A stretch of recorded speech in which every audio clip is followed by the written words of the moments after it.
Hello. Hello. Hello.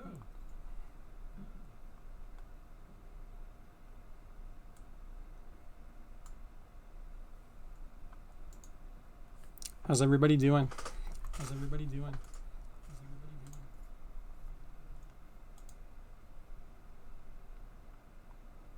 All right, it looks like we are live. Awesome. Hey, hey. All right, let's get into it. So first, I really want to thank Ty for giving me 15 minutes of his time. Ty, you are awesome. Thank you so much. I'm gonna jump right into it here because we don't have a ton of time, and I think that 15 minutes is gonna go by pretty quickly. So we're here with Beans. We got Beans Cam up. We're gonna play some Super Dungeon Designer, and I'm really excited to show you guys how this game works. So we're just gonna jump in. We're gonna start by building a new dungeon. So Super Dungeon Designer. Oh yeah, closer to 20. That's true. That's a good point. So Super Dungeon Designer lets you create your own top-down 2D action RPG style dungeons.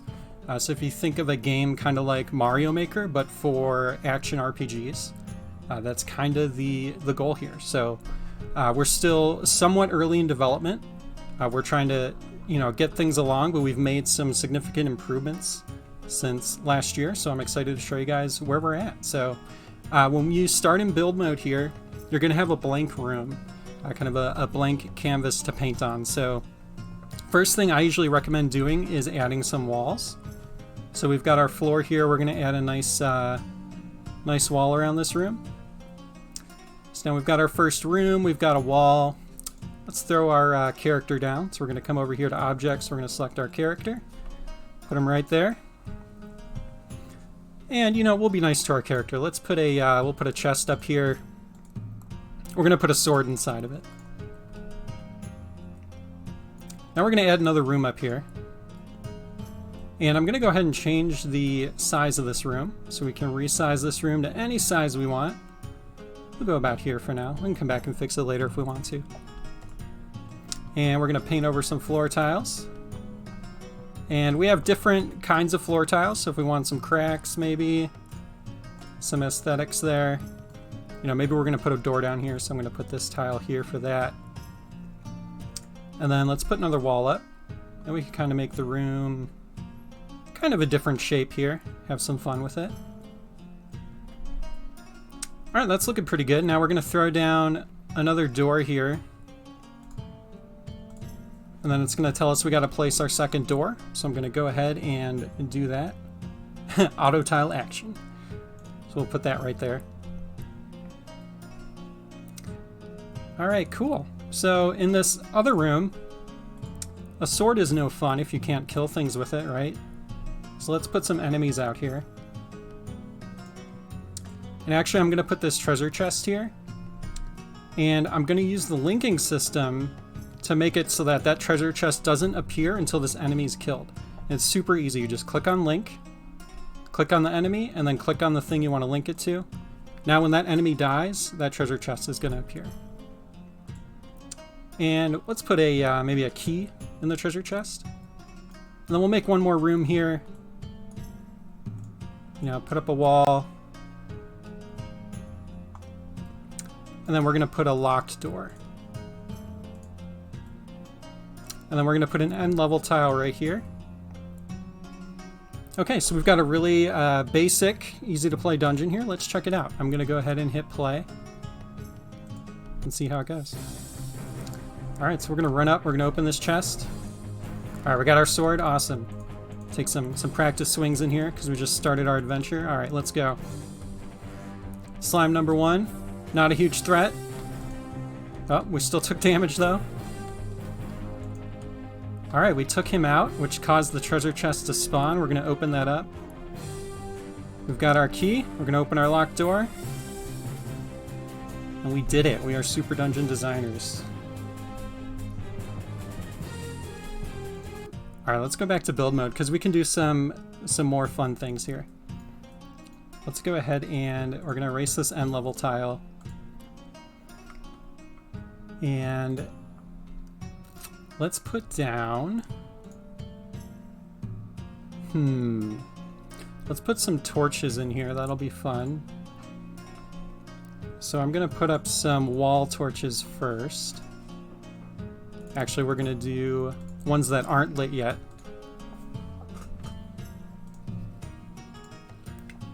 And then we'll put a couple floor torches too.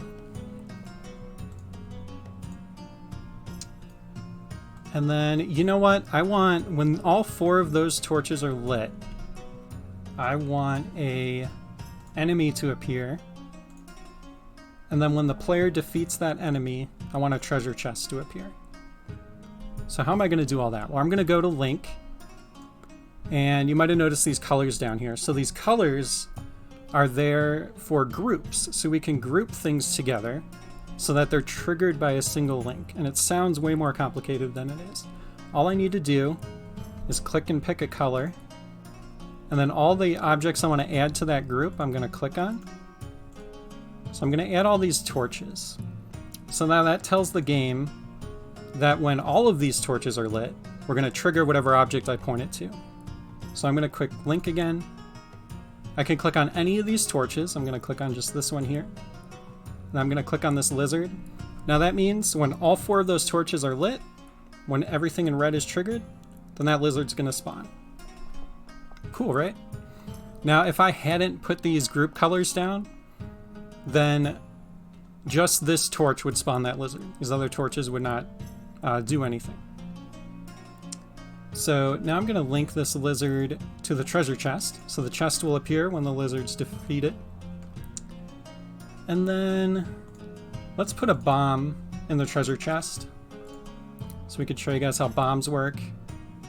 And then we'll create another room here really quick. Whoops.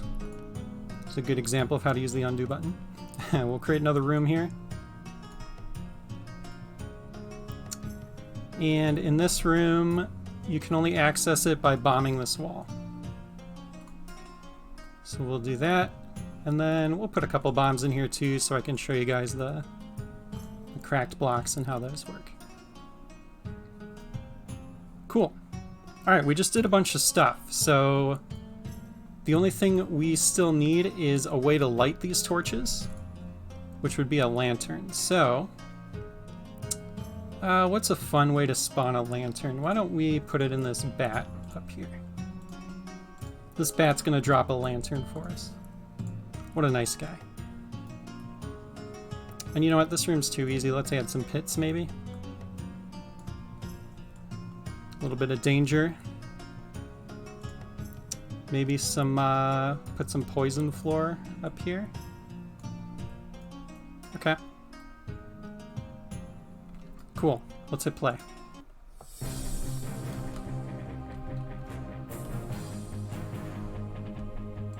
So right now we've got, we've got it working where you can make these dungeons and kind of play them. In the future, we're going to be looking at ways that you can share these dungeons out with other people through like a code system. We're also looking to implement local play, so you can play locally with other people. So here you can see I've just entered this room, and because we have the torches, it's actually dark in here. So let me go ahead and light some of these torches so we can see. And it'll get progressively lighter as we light each one. And if you remember, we linked these torches to that lizard, so he should spawn, yep, as soon as I hit that. He's going to start firing at me. Isn't he cool? He's the coolest. Alright, let's get him. Huh, no!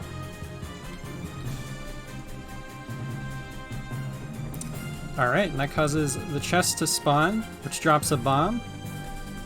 And now I can bomb this wall.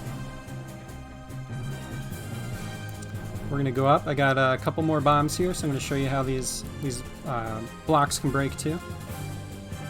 So there we go. So we don't have any bosses in the game yet. That's another thing that we're working on next. We're going to add bosses, so you'll have some fun challenges for the end of your dungeon. And with the linking system, you can create a lot of really fun puzzles, right? We have floor triggers, right? So if you step on these, you can link those to things to spawn, and then we have pushable blocks. So this block you can push in any direction, any amount of times. These blocks you can push once, and then they stay there. And then we have the solid blocks that don't can't be pushed at all. I know I'm going kind of fast here, but I'm trying to be conscious of the time. Let's jump in. I'll show off the bow and arrow real quick.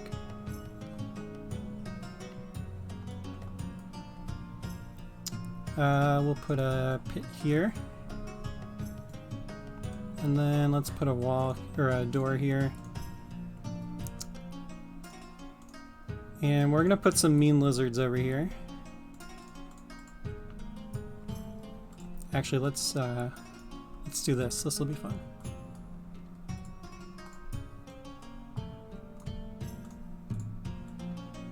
We're gonna put another pit there, so we can try and take them out. So I'm actually gonna go over to mean lizard OP, right?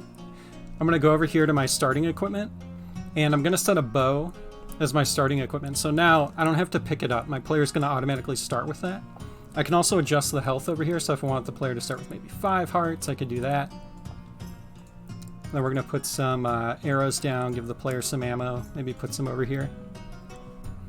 All right, let's check out the bow.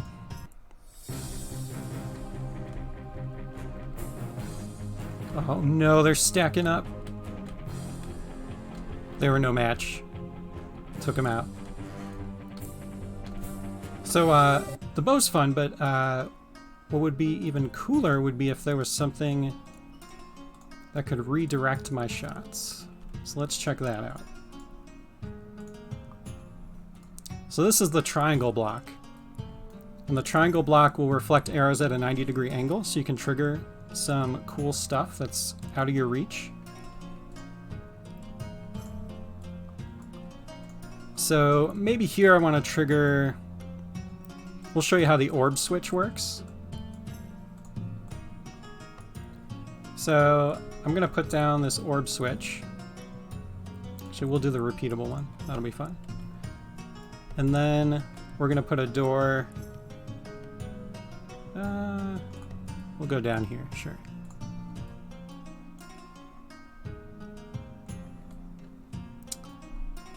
And we're going to make it a locked door.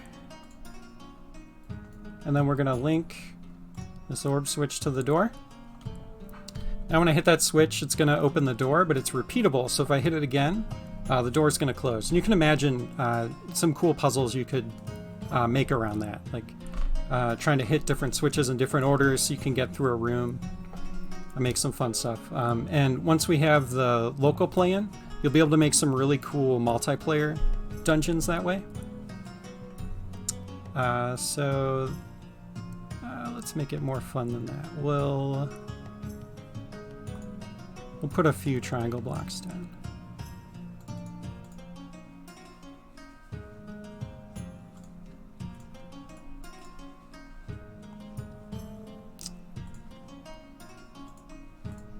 That'll work.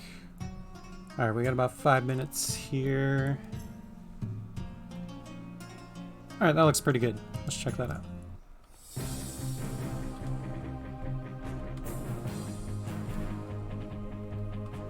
All right, so I need to trigger that switch, so I'm gonna go ahead and shoot an arrow right here. Awesome, door opens, and we can go through. Now if I hit it again, turns off, the door closes. So, pretty cool. We have save functionality in, so we can name our dungeon whatever we want. Say test dungeon. UI is still in the works, that's why this menu looks a little wonky. We're working on fixing that up. I'll go to options and hit save. There's already a dungeon called test dungeon. I'm going to hit yes to overwrite and get save successful. Now I can go out. I go to, we'll go to the main menu. I'm going to go to my dungeons.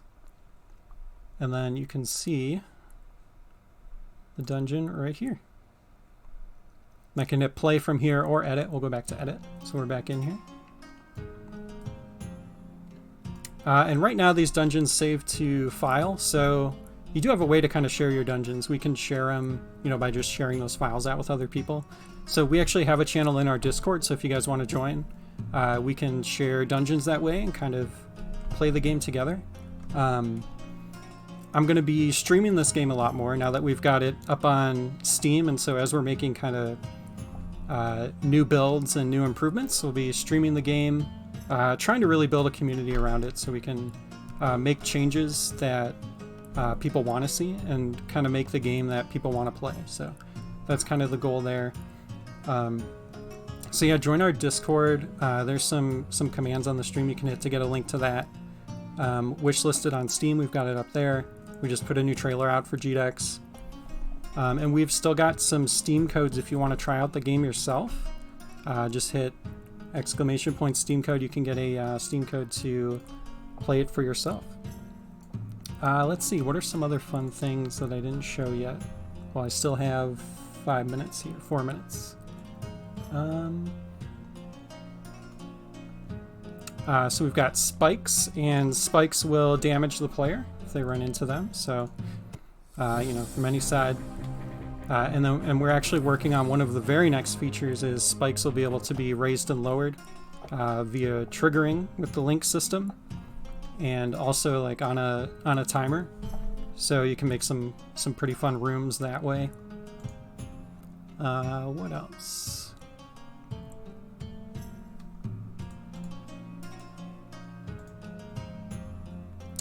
I think that's most of what I wanted to show you guys.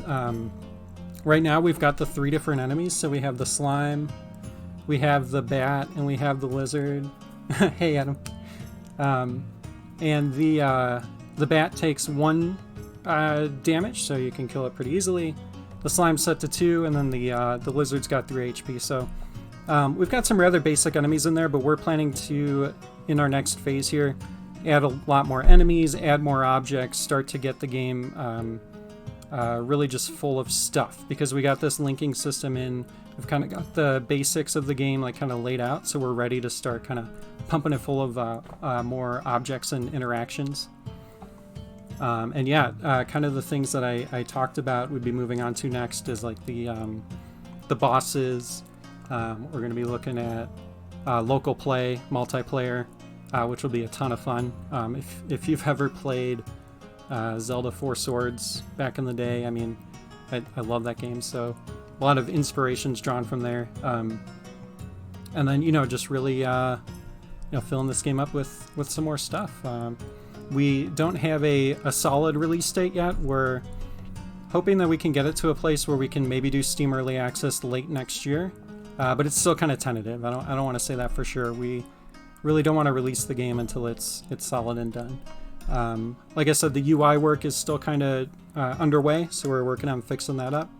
And the sound is all temporary at the moment, but we're looking for a sound designer, composer to kind of join the team and help out with that. So more in the works with that pretty soon.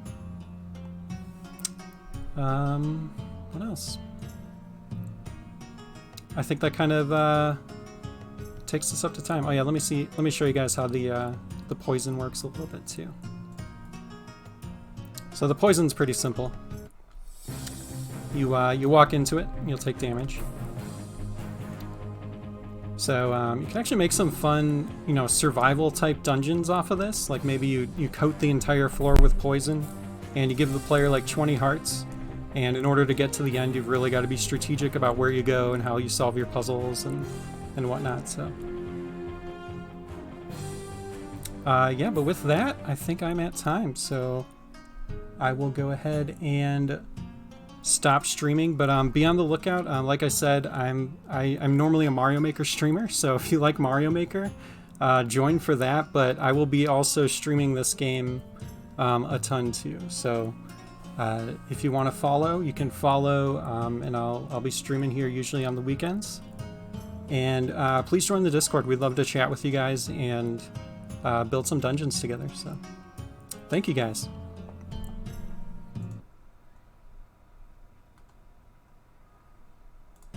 Yeah, no problem. Thanks, Cody.